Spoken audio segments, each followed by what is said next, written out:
सबसे बड़ी और दुखद खबर के साथ करेंगे शुरुआत। उत्तर प्रदेश के हाथरस में हुए हादसे में अब तक 116 लोगों की मौत हो चुकी है। यहां भोले बाबा का प्रवचन सुनने के दौरान बड़ी तादाद में लोग मौजूद थे और यहां पर भगदड़ मच गई और इस भगदड़ ने 116 लोगों की जान अभी तक ले ली है। भगदड़ मचने के बाद एसडीआरएफ की टीम मौके पर पहुंची और रेस्क्यू ऑपरेशन शुरू कर दिया गया। घायलों को अस्पताल ले जाया गया। फिलहाल कई घायलों की हालत इस वक्त बहुत ज्यादा गंभीर बताई जा रही है। वहीं शवों को आगरा और अलीगढ़ भेजा गया है और जहां पर उनकी शिनाख्त इस वक्त की जा रही है। और अब तक आपको ये भी बता दें, 72 शव ऐसे हैं जिनकी शिनाख्त हो चुकी है, लेकिन अभी भी बड़ी तादाद में ऐसे शव वहां पर हैं जिनकी शिनाख्त तक भी नहीं हो पाई है। ये बहुत बड़ी खबर है, बहुत दुखद खबर है। मरने वालों का आंकड़ा लगातार बढ़ता चला जा रहा है। दूसरी तरफ आप देखिए, राज्य सरकार से लेकर केंद्र सरकार पूरी तरह से इस मामले पर अपनी नजर बनाए हुए हैं। खबर ये है कि योगी आदित्यनाथ खुद भी हादसे वाली जगह पर जाने वाले हैं। ऐसे में आपको ये भी बता दें, कल प्रधानमंत्री नरेंद्र मोदी की तरफ से लोकसभा के भीतर भी इस बात पर दुख जाहिर किया गया, इस हादसे पर दुख जाहिर किया गया। लेकिन ये भी साफ संदेश अब योगी आदित्यनाथ की तरफ से दे दिया गया है कि जो भी इसमें दोषी पाए जाएंगे, चाहे वो बाबा हो जो कि इस वक्त फरार है या फिर आयोजक, हर किसी पर मामला भी दर्ज होगा और यहाँ पर कार्रवाई भी होगी, जिससे कि आने वाले समय में एक बार फिर से ऐसी स्थिति ना बनने पाए। लेकिन एक बार फिर से आप जरा तस्वीर देख लीजिए, ये उसी वक्त की तस्वीर है जिसके बाद भगदड़ हुई, यानी कि ये वही सत्संग का कार्यक्रम हो रहा था। आपकी जहां तक नजर जाएगी आपको वहां तक सिर्फ और सिर्फ बड़ी तादाद में लोग दिखाई देंगे। और इसी के बाद बताया गया, चूंकि एक तरफ पुरुष थे एक तरफ महिलाएं थी, और जहां पर महिलाएं थी चूंकि बच्चे भी बहुत बड़ी तादाद में यहां पर थे। अब जो तस्वीरें सामने आई है वो बहुत डरा देने वाली है, विचलित कर देने वाली है। ऐसे में हर तरफ अगर उसके बाद कोई आवाज सुनाई दी तो वो रोने बिलखने की, चीखने चिल्लाने की थी। लोग अपनों को वहां पर ढूंढ रहे थे और इसीलिए यहाँ पर लगातार जो है इन्वेस्टिगेशन भी की जा रही है। अमित सिंह इस वक्त मेरे साथ जुड़ चुके हैं। अमित, क्या खबर है इस वक्त वहां पर रेस्क्यू ऑपरेशन को लेकर? मेरे और भी सहयोगी हैं अमित, दीपक बिष्ट भी हैं और मानव यादव भी हैं, उनका भी मैं रुख करूंगी। लेकिन अमित, सबसे पहले आप बताइए, रेस्क्यू ऑपरेशन को लेकर क्या खबर इस वक्त मिल पा रही है? देखिए लवीना, बहुत ही दुखद खबर है। 116 लोगों की जिनकी मौत हुई है, उनमें से केवल एक पुरुष है, 7 बच्चे हैं और बाकी सारी महिलाएं हैं। 80 से ज़्यादा बॉडीज़ की शिनाख्त हो चुकी है, लेकिन देर रात तक अगर हम बात करें तो लगातार लोग जो थे वो अपनों की तलाश कर रहे थे। जहां पर हादसे वाली साइड से सबको वहां से जितने भी लोग थे, जितनी भी बॉडीज़ थी, सबको लेकर या तो एटा, नहीं तो अलीगढ़, नहीं तो हाथरस, इन तमाम जगहों पर लेकर जाया गया था। इन्वेस्टिगेशन लगातार अभी भी जारी है।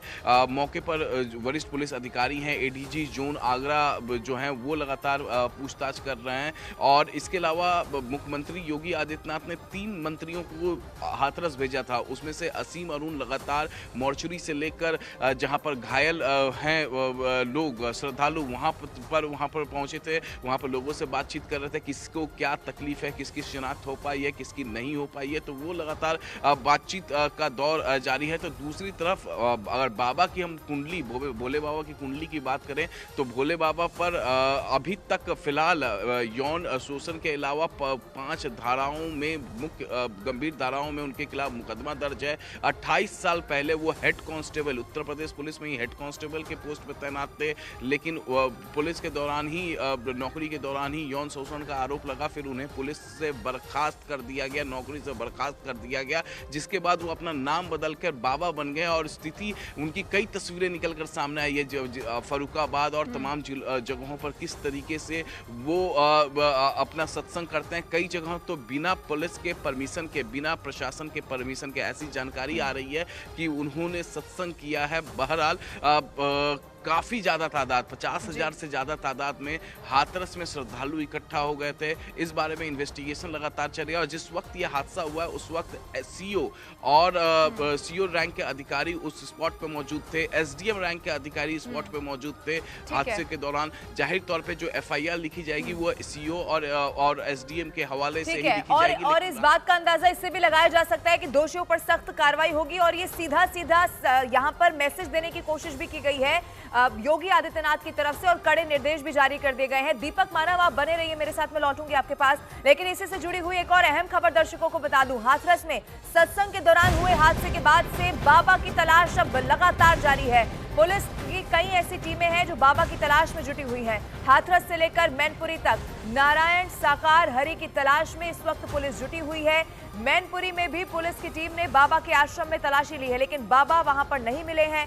एक तरफ पुलिस की टीम मैनपुरी में आश्रम के अंदर तलाशी अभियान चला रही थी, वहीं आश्रम के बाहर पूरी पुलिस फोर्स तैनात थी। फिलहाल मैनपुरी और हाथरस के आसपास के जिलों में बाबा की तलाश की जा रही है। वहीं आगरा में भी भोले बाबा के एक घर का पता चल गया है और ये घर करीब 10 साल से बंद पड़ा है। जितने भी ठिकाने अब सामने आते जा रहे हैं वहां पर कोशिश की जा रही है कि कहीं तो ये बाबा छिपा हुआ होगा जिससे इसे पकड़ लिया जाए। दीपक और मानव मेरे साथ लगातार मौजूद है।